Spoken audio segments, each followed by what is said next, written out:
Assalamualaikum warahmatullahi wabarakatuh. Jumpa lagi di video Umi. Hai bunda hebat semuanya, gimana nih kabarnya? Bulan Ramadan sudah masuk di pertengahan bulan. Bagaimana puasanya? Masih semangat dong ya? Insya Allah masih semangat. Di bulan Ramadan pertengahan seperti ini kayaknya sudah mulai nih ya, hunting-hunting baju lebaran. Baju lebaran mana yang pas, baju lebaran mana yang cocok gitu ya. Tapi beda lagi nih ya dengan Bunda Lulu Khoiria. Kayaknya sedikit susah nih karena budgetnya yang pas dan minim mengakibatkan Bunda Lulu di sini kayaknya rada harus ngirit. Apa sih yang terjadi dengan Bunda Lulu di sini? Yuk kita langsung simak ya. Nah, Bunda Lulu Khoiria di sini bingung nih bagaimana cara mengatur keuangan dengan gaji 900.000 per bulan. Bagaimana ya? Untuk yang pertama, seperti biasa nih, kalau Umi ngelihat gaji kecil, karena banyak nih ya yang masuk ke Umi itu pertanyaan-pertanyaan bagaimana cara mengatur keuangan dengan gaji minim atau kurang lebih di kisaran 1 juta ke bawah ataupun di bawah 2 juta. Nah, untuk yang pertama itu yang gak bakalan Umi bosan, pasti itu bakalan ngasih tulisan harus tetap bersyukur di tiap video Umi. Nah, di situ itu adalah poin tersendiri yang harus dimiliki untuk semua orang dengan gaji itu. Bahkan kalau boleh dibilang gaji besar pun juga wajib tetap bersyukur. Cuman bedanya beda dengan status yang ini tuh budget di bawah 1 juta ya.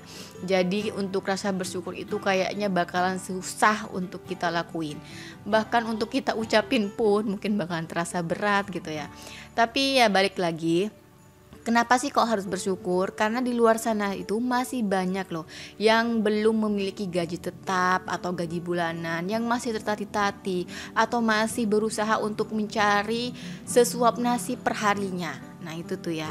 Jadi balik lagi, kalau memang sudah ada rasa mengeluh, rasa susah, rasa ingin gimana ya dengan keuangan yang ada, ya gitu. Bangkitkan lagi rasa syukur kita dan kita lihat nih mana posisi terendah dari seseorang. Insya Allah itu tuh akan mengembalikan rasa syukur kita yang mungkin sudah terkikis dengan adanya keuangan yang minim. Dan yang kemudian yang harus dilakukan dengan keuangan minim yaitu sadar diri. Nah, sadar di sini adalah mengerti nih berapa pendapatan yang didapat dan pengeluaran yang didapat sehingga tidak akan melakukan sesuatu yang mengakibatkan efek untuk berlebihan dalam pengeluaran. Jadi insya Allah kalau sudah mengenal tuh berapa pendapatan, pengeluaran dan mengenal diri sendiri, bagaimana kebutuhan diri sendiri dan juga keluarga, insya Allah itu akan aman. Ya kalau boleh dibilang sedikit banyak untuk ngerem lah untuk sesuatu yang menjadi sebuah keinginan. Dan selanjutnya ekstra kerja kalaupun memang itu dibutuhkan. Tapi menurut Umi budget di bawah 1 juta itu memang harus nambah pekerjaan atau nambah penghasilan. Makanya di sini itu ditulis harus ekstra kerja. Untuk apa sih ekstra kerja di sini? Untuk memperbaiki masa depan. Apalagi bila kondisinya itu tidak ada anak. Kalau bisa usahakanlah kerja sebisa mungkin suami istri. Nanti apabila sudah punya anak, ya itu tuh bakalan sedikit agak timpang untuk bekerjanya gitu loh. Si istri otomatis bahkan sedikit akan mengurangi ke ekstraan dalam bekerjanya. Beda dengan suami ya, suami wajib tuh untuk menafkahi keluarga tanpa harus melihat apapun itu. Ya usahakan suami melakukan sesuatu pekerjaan yang semaksimal mungkin dan sebisa mungkin. Jika memang melihat kondisi kebutuhan dalam rumah tangga itu makin lama makin banyak ataupun kondisi pendapatan yang dihasilkan itu makin tidak cukup untuk kedepannya nanti. Nah, di sini bagaimana cara mengaturnya juga. Bingungnya itu kenapa? Karena masalah yang menjadi utama di sini adalah suami merokok sehari 2 kali. Nah, 2 kali ini mungkin 2 bungkus kali ya. Gak mungkin 2 biji ya. Nah, ini nih problem dari semua para suami, semua para istri. Karena ya gitu, istri pengen ngehemat tapi suaminya boros sama rokok. Dengan kondisi yang minim di bawah 1 juta kayaknya bakalan ya sedikit agak bingung memang sih. Nah sekarang kita coba ngerincinya dulu ya. Nah, di sini Umi tulis dulu total penghasilan per bulannya itu 900.000. Nah, di sini Umi akan memberikan sedikit pandangan rokok 2 bungkus per hari itu kalau sebulan itu berapa.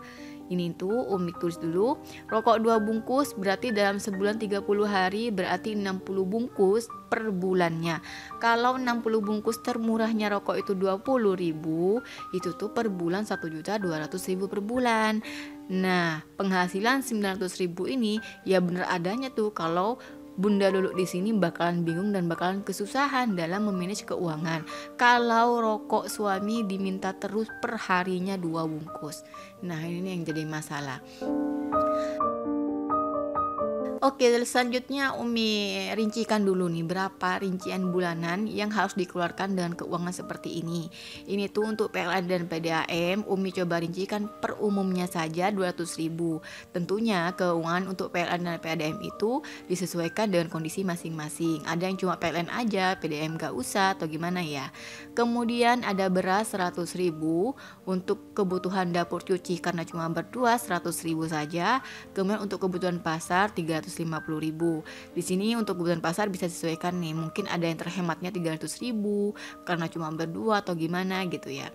Dan di sini totalnya itu 750.000, menyisakan sebulannya 150.000. Nah, sisa 150.000 inilah Umi akan pisah lagi ke sesuatu yang mungkin berguna lagi. Mungkin untuk bensin suami 100.000.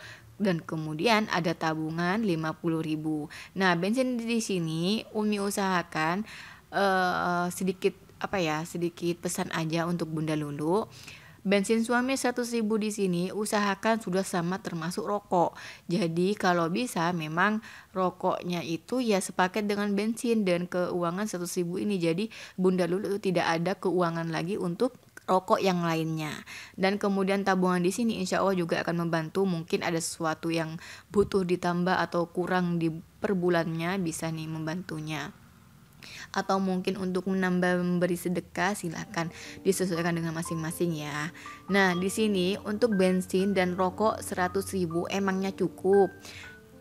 Untuk bensin dan rokok di sini memang tidak akan cukup, dan di sini adalah resiko dari gaji yang ada. Ya mau gimana lagi, budget di bawah 1 juta untuk rokok per bulan yang segitu itu tuh gak mungkin. Dan salah satu caranya itu adalah mencoba terus berkomunikasi dengan suami tentang keuangan yang ada dan juga pengeluaran bulanan yang harus dikeluarkan. Jadi insya Allah suami juga bisa memahami.